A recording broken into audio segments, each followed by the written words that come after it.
ఈరోజు భద్రాద్రి కొత్తగూడెం జిల్లా పోలీస్ చర్ల police station ఆధ్వర్యంలో సరెండర్ అదేవిధంగా యూజీ క్యాడర్ ఫ్యామిలీస్కి మీటింగ్ పెట్టడం జరిగింది. దీంట్లో ముఖ్యంగా కూడా మనకు 2024 ఇయర్లో 36 మెంబర్స్ కూడా సరెండర్ అవ్వడం జరిగింది. దీంట్లో ప్రధానంగా 15 మంది ఏసీఎం ర్యాంక్ క్యాడర్స్ ఉన్నారు. వీళ్ళు అందరికి కూడా తెలంగాణ ప్రభుత్వం తరఫున లభించే పునరావాస ఏదైతే ఉంటాయో అవన్నీ కూడా కల్పించడం జరిగింది. క్యాష్ రివార్డ్స్ ఏసీఎంకు 4 లక్షలు, అదేవిధంగా పార్టీ మెంబర్కు 1 లక్ష ఇలా చెక్స్ కూడా ఇవ్వడం జరిగింది.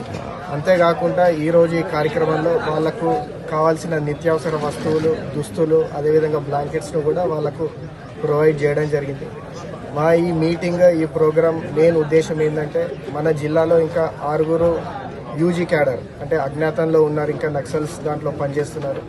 వాళ్ళందరికీ కూడా ఈ ప్రోగ్రాం తరఫున వాళ్ళకు చేసే అపీల్ ఏంటంటే మనకు ఈ 36 మెంబర్స్ ఎవరైతే లాస్ట్ ఇయర్ సరెండర్ అయ్యారో వాళ్ళ జీవన శైలి కానివ్వండి, వాళ్ళ విధి విధానాలు ఒక్కసారి చూసి మీ పిల్లలు కానీ ఎవరన్నా అడవులల్లో ఇంకా తిరుగుతున్నారంటే వాళ్ళకు విజ్ఞప్తి చేయండి.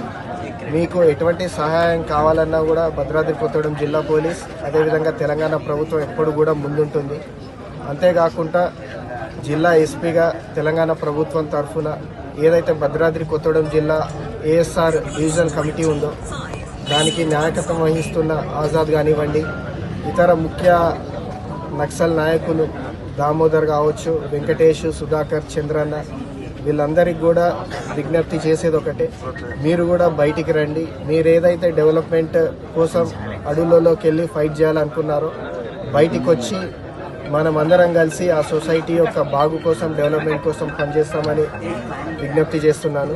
అదేవిధంగా మీకు ఎటువంటి అవసరాలు ఉన్నా కూడా, పబ్లిక్ ఇంటీరియర్ విలేజెస్లో ఎటువంటి అవసరాలు ఉన్నా కూడా మా దృష్టికి తీసుకొస్తే సంబంధిత అధికారులతో మాట్లాడి మీ ఒక సొల్యూషన్ వచ్చేలా కృషి చేస్తాం.